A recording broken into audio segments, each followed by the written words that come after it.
Hey guys, Football Guru back at it with another video. It's Mock Draft 1.0 picks number 9 through 16. This is segment number 2. Let's get right to it. I know you guys don't want to watch this video the whole way. My first one was really long, so let's make this one really short. So for 8 minutes or less, got all this collected up. Let's go. So we got pick number 9. We got the Bengals with Ryan Ramczyk, offensive tackle. You know, they just lost Andrew Whitworth, and they also lost Kevin Zeitler in free agency. They are going offensive line in this first round because they need it. They need to solidify that offensive line. They're going to bolster it with Ryan Ramczyk. Best offensive tackle in the draft right now that he's rated. And I don't see them going running back, like Jeremy Hill, and they'll figure it out. Maybe Giovanni Bernard comes back, probably will. And they don't need to go wide receiver. They got A.J. Green. They just signed Brandon LaFell, so they don't need that. And they got Tyler Boyd from last year. Don't need tight end or quarterback. And defense, they pretty much got everything they need. And they got Kevin Minter now, also Kevin Minter in free agency, the linebacker, on a 1-year deal. I'm pretty sure that's a 1-year prove-it deal. But that makes me believe they're not going Reuben Foster. They need to get that offensive lineman. So Reuben Foster, I know, is the top-rated linebacker, but I don't think they need him there. They got Vontaze Burfict with Kevin Minter now, and Ryan Malaga. I don't know his name. Ryan's Ray Maluga. That's how you pronounce his name, something like that. But I don't think they're going defense, and they got everything needed on offense except for offensive line because they just lost half the offensive line. And then Bills number 10, they just got Corey Philly Brown, however the heck is pronounced his name. And that's a big up for them. They got Sammy Watkins in their possession. They got Charles Clay. They got Tyrod Taylor signed on. And they got defense. Now, people are thinking quarterback maybe. They need to get that secondary working. But they just signed Micah Hyde. They have Ronald Darby still from 2 years ago, their first-round pick, who solidifies that. And safety, they'll figure it out, I guess. Somehow, they got it worked out. Number 10, so the Bills, I got them taking John Ross. Everyone knows about John Ross. Broke the 40-yard dash. Broke the 40-yard dash record. Chris Johnson originally held it at 4.24, I believe.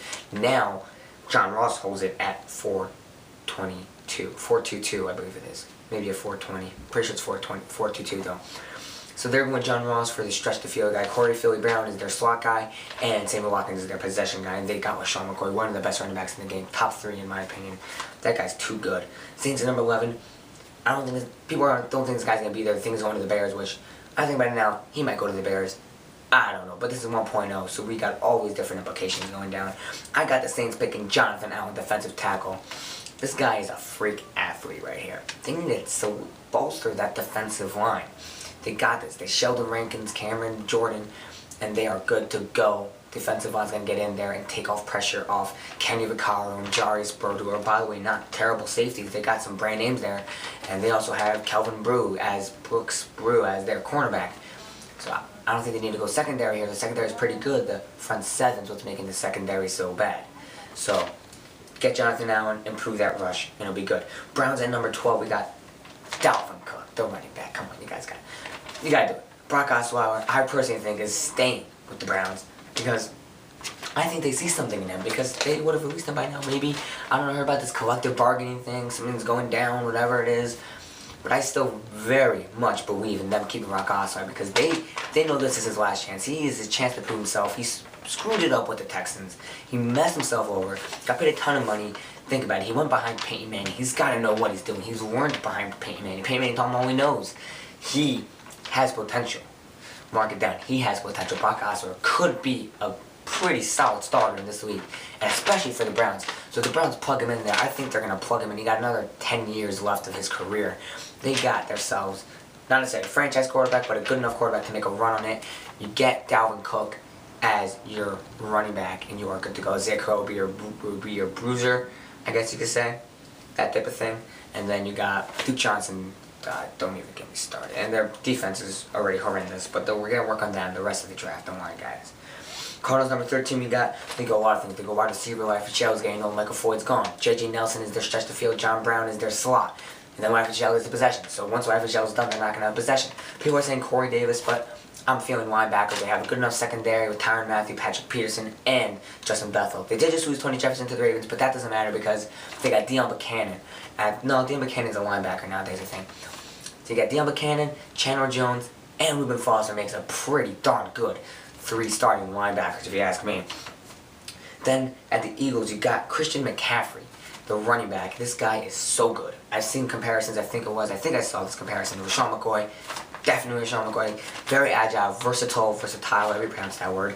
Whatever it is, this guy is the real deal. He is the number 3 running back in the draft. If not, I can't say he's better than Dalvin Cook or Leonard Fournette, but he is so good. The Eagles got to pick him up. Ryan Matthews is not the answer, and neither is Darren Sproles. They won't go secondary. They got that worked out, and they got the linebacker situation, I believe, and the defensive line. Maybe they'll go later on in the draft. They're definitely not taking quarterback or wide receiver. They just got number 1 receiver with Alshon Jeffrey in the stretch of field to Torrey Smith, and Jordan Matthews is their receiver slot guy, I guess technically you could say. And that's pretty much all you need for the team, and the offensive line is good enough with Brandon Brooks, and they just got one more guy, I believe. Forgot who it was. They have, I believe, a rookie was. Whatever it is, offensive line is fine. Defense, everything is fine except for your running back. You need to get that franchise running back there. Colts at number 15, we have this. We know, guys, come on. There's 3 things that the Colts need to do. Protect Andrew Luck. Protect Andrew Luck and protect Andrew Luck. You gotta protect Andrew Luck straight up. It's gotta happen. You need to draft offensive lineman. And it's going down. Forrest Lamb, offensive guard. Number 1 offensive guard in the draft, I believe. I think I saw that somewhere. That's position ranking. Mike Mayock, I believe it was, said that. They got to go Forrest Lamb. And you know they are. They just got Ryan Kelly, the center from last year's first-round draft. And then now you got Forrest Lamb. You're solidifying that offensive line. And then you get to get the defensive line later. You could pick up some free agents. Maybe Jonathan Hankins, put him in there. You could do that good. And then you have... Your secondary is a little poor, but that's also based off the front 7 not getting enough pressure, and therefore the secondary is not good enough. Or the secondary could just be really bad. I don't know, but we'll find out next season when they get Forrest Lamb. The offensive line's amazing, their offense is really good, and we'll just see what they have to do in defense. At number 16, we got the Ravens. Let's go, baby, the Ravens. Ray Lewis. Tribute to Ray Lewis dance. Let's go. Ravens, baby. You know where we're going. They need wide receiver. They terrible. They suck at drafting wide receivers and developing them. There is no way the Ravens can grab a wide receiver in the 3rd round and develop him to be a number 1. Alright? That's not happening. So they want a wide receiver, they got to get him in the 1st round. And you know who we're going here. We are going Corey Davis, baby. Let's go. Corey Davis to the Ravens at number 16. You know it. Hopefully he's not picked earlier.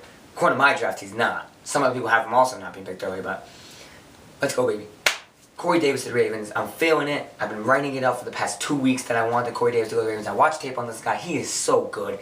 He is OBJ. Mike Williams, Dez Bryant, Corey Davis, OBJ. Those are my 2 comparisons. Do with it. If he's not there, maybe they'll pick Juju Smith-Schuster. And if Reuben Foster's not there, then maybe they'll get Reuben Foster. I can see that happening to replace Terrell Suggs. Very likely. And if Corey Davis not there either, then they might go Juju Smith-Schuster, which I could very see happening. Then Anquan Bolden type of guy, possession receiver. You know, whatever it is, it all works out. Alright, thank you guys. That was Mock Draft 1.0. Segment number 2, picks 9 through 16. Next video, hopefully we'll do segment 3, which will be 17 through 24 or 25. I'm not really sure about the math there. And then the last segment will be whatever it is to 32. And then that'll be there for Mock Draft 1.0. And we'll be back with Mock Draft 2.0 right before the draft. And then after the draft comes on, we'll analyze the draft and we'll compare and contrast with 1.0, 2.0, and what really happened. And Mike Mayock, Daniel Jeremiah, and all the other analysts in the NFL. Thank you guys. Football Guru. Peace out.